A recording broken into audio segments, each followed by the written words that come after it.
My Ruthless family voted me out in front of everyone. At Thanksgiving, they cheered, called me toxic. I stayed silent until I dropped the folder that made my sister scream. Before we carve the turkey, Natalie said, rising from her chair with that smug, rehearsed smile of hers, there's something we need to say. Everyone went quiet. Forks paused mid-air. My gut clenched. I knew that tone. It was the same one she used when she got me grounded at 14 for a party I didn't even go to. We had a family vote, she continued, looking around at everyone like a pageant queen about to be crowned. And we've decided you're not family anymore. Silence, then cheering, cheering. My cousin Laura clapped like she was at a concert. Uncle Mitch raised his wine glass and toasted. Even my mother, my own mother, laughed and said, well, someone had to say it. I sat there, frozen, staring at my plate. The stuffing had gone cold, but my blood boiled. My dad didn't even look at me, just sipped his beer and muttered, it's probably for the best. Wow, I said, pushing my chair back slowly. You guys actually rehearsed this? Natalie grinned wider. You've been toxic for years, we're just finally done pretending. You're not family, my mother added, reaching for the cranberry sauce like we were discussing the weather. It's unanimous. I looked around. No one spoke up, not one person. Good, I said quietly. Then I reached into my bag. I figured this might happen, I added, pulling out a thick folder and placing it gently in the center of the table. The sound it made, thunk, cut through the laughter. Natalie blinked. What is that? I smiled, leaned back in my chair and folded my arms. Why don't you find out? She snatched it up and ripped it open, her mouth already twisted in that snide little smirk she always wore when she thought she was winning. Then she turned the first page and stopped smiling. Her face turned pale. Her eyes scanned the next page and the next. Then she screamed, like a blood-curdling horror movie kind of scream.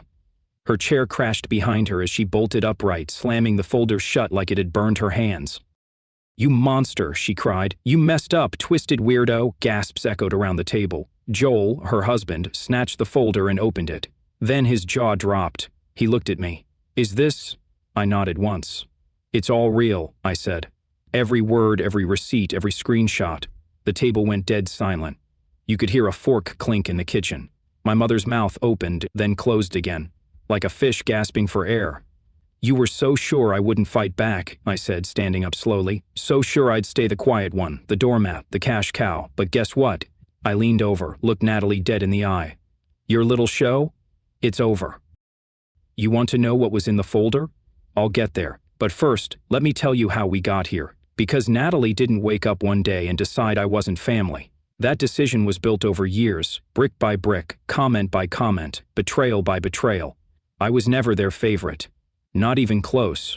Natalie was the star, the golden girl, good grades, big smile, knew how to work a room. She could lie straight to someone's face and make them thank her for it. I, on the other hand, was quiet, private. I didn't need attention, and they hated that. They took my silence as weakness. I moved out at 19, paid for college myself, worked 2 jobs, never asked for help. Meanwhile, Natalie flunked out of 2 majors, went to Europe to find herself, then came home and married Joel, the human equivalent of a LinkedIn profile in a blazer. The wedding? I paid for half. My parents couldn't afford it, but somehow still managed a 2-week cruise right after. Even when they joked that I was the family accountant, I kept helping, paying for Dad's dental surgery, sending money when Mom said the heat bill was overdue, even covering part of my cousin Laura's tuition when she got waitlisted for a scholarship. They always said thank you, sure, but with that tone, the one that said, well, of course you'd help, you don't have a family of your own. And maybe that's what did it. See, I'm single, no kids, no spouse, no drama, just me, my work and my dog, and in their eyes that meant I had nothing better to do than fund their messes. Natalie especially treated me like her personal failsafe. When Joel lost his job, she called me first, just a small loan. When her car broke down, you make 6 figures? What's $2,000? When her kid needed therapy and insurance wouldn't cover it, yeah, guess who she called? I always helped, always. Because I told myself it was family. But helping turned into obligation, and then into expectation, and then into demand. It started small, backhanded jokes at dinner. Oh, you brought wine? Must be nice to afford good wine. Of course you're early, you have no kids to worry about. I wish I could work late every night and avoid my husband too. Then it got uglier. You're so cold. Maybe that's why you're still alone. You don't understand real stress. You don't have a real life. You're just bitter that no one needs you, except they did need me, constantly, financially, quietly, behind closed doors. And then came the text. Natalie, Hey, can you co-sign for a small business loan? Joel and I want to start a wellness cafe. Me, no. Natalie, wow, really? Then came the silence. That was 3 months ago. Since then, I got the cold shoulder. Mom stopped calling. Dad sent one-word replies. No one invited me to the last family dinner. Natalie blocked me on social media after posting a story about cutting out toxic people. But I didn't sit and sulk. Instead, I started pulling receipts. Literal receipts. See, I keep records. Bank transfers, emails, screenshots, dates. I'm not stupid, and over the past 5 years alone, I'd sent over $78,000 to various family members. $8,000 for Joel's rehab, $2,300 for Natalie's emergency dental work, which turned out to be elective veneers, $1,500 for my dad's back surgery, $12,000 for my mom's credit card debt, $6,000 for Laura's college move-in costs, $4,500 for a family emergency that turned out to be a trip to Cabo. And not once did any of them offer to pay me back. They just took. And when I stopped giving, they decided I was the problem. So, I made the folder. Inside, every transfer confirmation, every email and text request for money, screenshots of Natalie calling me manipulative to her friend because I said no to the loan, a timeline of every major payment I made in the last 5 years, and, as a cherry on top, copies of Facebook and Instagram posts where they mocked me. I have screenshots of Natalie calling me a cash cow with no spine in a private comment thread she didn't know I had access to. So yeah, that's what she saw when she opened the folder. That's what made her scream. Because Natalie wasn't just exposed, she was dismantled, fact by fact, line by line, page by page, all while the rest of the family realized what they had done. My mom looked ready to faint. Joel? He stared at the line that said $4,200 to cover Natalie's credit card, used at a hotel in Santa Monica with someone named Alyssa, and just said, "What is this?" I didn't answer. I didn't have to. Because for the first time ever, I wasn't defending myself. I was just showing them the truth. "You kept records?" my mom said finally, her voice of everything. I turned to her, calm as ever. "You never remembered, so someone had to." Natalie was still standing, still pale, her fists clenched at her sides. Her eyes darted to Joel, to me, to the folder. "This is a violation," she spat. "You had no right to—" "No right," I said, standing up slowly. "You just stood in front of this whole family and declared me not family. You all clapped, and now you're upset that I came prepared?" Joel flipped another page in the folder. "What's this about Santa Monica?" he asked, his voice tight. Natalie's head snapped toward him. "Don't start." "Who's Alyssa?" he continued. "Why were you at a hotel for 3 nights, on my credit card?" Her silence was louder than any answer. "Wait," my mom cut in, holding her hands up. "Can we all just calm down and be reasonable?" "Sure," I said. "Let's be reasonable. Let's talk about the time you called me a parasite while cashing the check I sent you." She blinked. "That's not fair. We were under stress." "No," I snapped. "You were under stress and I bailed you out every single time." And the one time I say no, suddenly I'm the enemy. My dad, who had been dead silent until now, finally spoke up. "You're making this into something bigger than it is." I turned to him, and my voice dropped. "You let them do this to me for years. You knew, you saw it, you heard it, and you let it happen because it was easier than standing up to them." He didn't deny it. Natalie slammed her hand on the table. "You're just bitter because no one needs you anymore." "Wrong," I said coldly. "I'm not bitter. I'm done."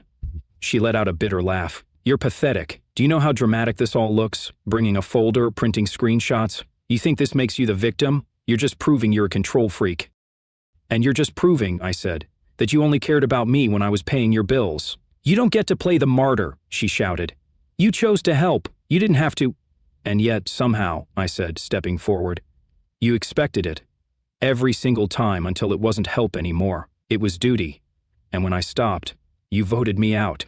My voice cracked, not from sadness, from rage. "You didn't want a brother. You wanted a wallet with legs." Joel stood up now, holding the folder. "Is this true?" he asked, looking at Natalie. "All of this?" Natalie looked at him. And for the first time, she didn't have a comeback. No fake tears, no deflection, just silence. "You lied to me," he said. "About the hotel, about the money, about him. You made it sound like he was crazy. I had to," she exploded. "He was turning everyone against me. I wasn't," I said. "You did that all by yourself." The room went quiet again. Then my mom leaned forward and tried one more time. Her voice softened. "Honey, we may have overreacted, but this is still family and families fight. Let's just put this behind us." I cut her off. "You're not hearing me." She blinked. What? I'm not asking for peace. I'm not asking for forgiveness. I'm telling you I'm done. Natalie sneered. Oh, stop pretending like this is some big moment. You've said that before. I looked her dead in the eyes. Not like this. I reached into my coat pocket and pulled out another envelope. What now? My dad asked, clearly exhausted. I tossed it onto the table. Joel caught it before it slid off. He opened it, read the first line. His eyes widened. What is this? He whispered. I answered for him. Power of attorney forms for Mom, revoked. Medical proxy revoked. Emergency contact removed. I've already signed the papers. I am legally and emotionally no longer responsible for any of you. My mother gasped. You're cutting ties completely? Completely, I said. Starting now. You're being selfish, she said, tears now forming. I turned to her and my voice dropped again, calm, final. No, you're not. I grabbed my coat, looked at them one last time, and walked out the door, leaving them in the middle of Thanksgiving dinner, stunned and speechless, surrounded by cold food and ugly truths. I walked out and I didn't look back. Not because it didn't hurt, it did, but as I closed the door behind me, stepped off their porch and into the cold night air, I felt something inside me shift. For the first time in years, I could breathe. I didn't drive straight home. I pulled off the road near the lake I used to visit as a kid, the place Dad used to take me fishing. I sat there in silence, staring out at the still water, and felt something I hadn't felt in a long time. Nothing pulling at me, no guilt, no pressure, no one waiting on a check or a ride or a favor, just stillness. The next morning, silence. The day after that, still nothing. But on the third day, the messages started. First, my mom, a missed call, then another, then a voicemail. You really mean it? We were angry, but we're still your family. I didn't respond. Then came the texts from Natalie. You don't even realize what you've done. Joel's filing for divorce. Are you happy? Something is really wrong with you. Then my dad. You went too far. We all said things we regret. But what you did was nuclear. Your mother is a wreck. Come fix this. I didn't reply to any of them. And honestly, I thought I'd feel guilty. I thought I'd toss and turn at night, wondering if I went too far. But instead, I slept better than I had in years. There was no more second-guessing every text, no more waiting for the other shoe to drop, no more late-night Venmo requests, guilt trips disguised as emergencies. For the first time in a decade, I could hear myself think. I started waking up early, going for runs, brewing coffee slowly. I made appointments I had put off for years, dentist, doctor, even a therapist. Not because I was broken, but because I was finally allowed to take care of myself. I rewrote my emergency contacts, removed my parents, changed my passwords, blocked Natalie on every platform. It wasn't about revenge anymore, it was about closure. A week after Thanksgiving, I got a text from Laura, my cousin, who clapped when they voted me out. I didn't know you paid for my tuition, Dollar said. I'm sorry, I followed the crowd. You were always the one who actually helped. I didn't answer, but I read it twice. Then another surprise, a message from Joel. I filed the papers. Everything in that folder checked out. She cheated, lied, manipulated. Not just you, he added. You did the right thing. I should have left sooner. I wasn't expecting that, but it landed. A few days later, I did something I hadn't done in years. I applied for a job in another city. Not because I was running, but because I was finally free. No more, you should stay close to home. No more, who will take care of them if you leave. I started reconnecting with friends I hadn't seen in years, people I'd pulled away from because I was always too busy with family stuff. And the wildest part? Some of them had seen my post on Reddit. They reached out just to say, we're proud of you. That was brave. No one asked for money. No one guilt-tripped me. No one tried to spin it. Just support. Simple, honest, clean. Someone asked me, don't you regret it? I thought for a second. I only regret not doing it sooner, I said. I thought that was the end. And in a way, it was. But with people like them, nothing ever ends cleanly, especially when they start to feel the consequences of your absence. The first few weeks after Thanksgiving were quiet, beautifully, eerily quiet. No calls, no guilt, just peace. Until Christmas. On December 22nd, I got a text from my mother. Just a picture.